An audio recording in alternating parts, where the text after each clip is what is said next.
পরীক্ষাও শেষ, বের হয়ে আমি বাসায় ফোন দিলাম।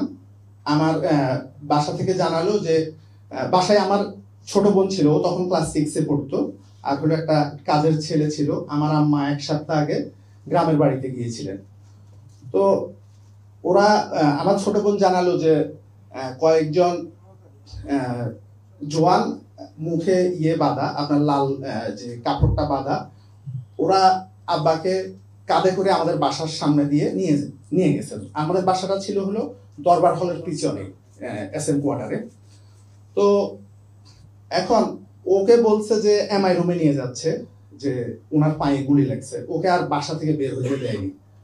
পরে আমার বড় বোনের সাথে কথা হলো, আমি ওদের সাথে মানে এক পর্যায়ে রায় হয়েছি যে বাবা হয়েছে, তোমরা তাহলে বাসায় কেন। এরপরে বিভিন্নভাবে যোগাযোগ করতে চেষ্টা করছি, আমরা আর যোগাযোগ করতে পারিনি, আমার বাবার নাম্বারে আর কল ঢুকে নাই। তো এর ভিতরে এই সারাদিন আমি তখনও ক্যাম্পাসের ভিতরে, তো আপনার তখন ক্যাম্পাস থেকে আমি বের হয়েছি। বের হওয়ার পরে আমার বাসা থেকে বিভিন্ন জায়গা থেকে ফোন করলো যে তুমি যে BDR এর ছেলে, তুমি যেন বাহিরে না বলো যে তুমি BDR এর ছেলে, এই পরিচয়টা তুমি না দাও। তো তখনও তো আমরা বুঝতেছি না যে আসলে কি হয়েছে। তো এর ফাঁকে বাসায় আরো কয়েকটা গ্রুপ আমাদের বাসায় গিয়ে বাথরুমের সিলিং, আপনার খাটের নিচে, বিভিন্ন জায়গায় আমার আব্বাকে খোঁজ করছে। তা আমার ছোট বোন, ও ক্লাস 6-এ পড়ে, ও আর বুঝে নাই, যেহেতু আপনার BDR এর বিভিন্ন জায়গায় গুরুত্বপূর্ণ স্থাপনার, কোর্টের, লকারের বিভিন্ন জায়গার চাবি কেন্দ্রীয় সুবেদার মেজর হিসেবে আমার বাবার কাছেও ছিল। তো তখন আমার ছোট বোন সহ ও ওই গ্রুপটা সহ ওরাই চাবি বা বিভিন্ন জিনিসগুলো খোঁজ করছে, ও তার এত জিনিস বুঝে নাই।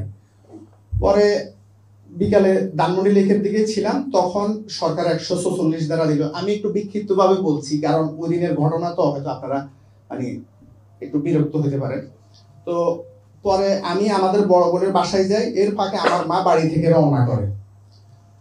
এখন আমরা তো কোনোভাবেই বুঝতেছি না যে আসলে BDR এর সাথে সেনাবাহিনীর এই টাইপের একটা গন্ডগোল জীবনেও হইতে পারে।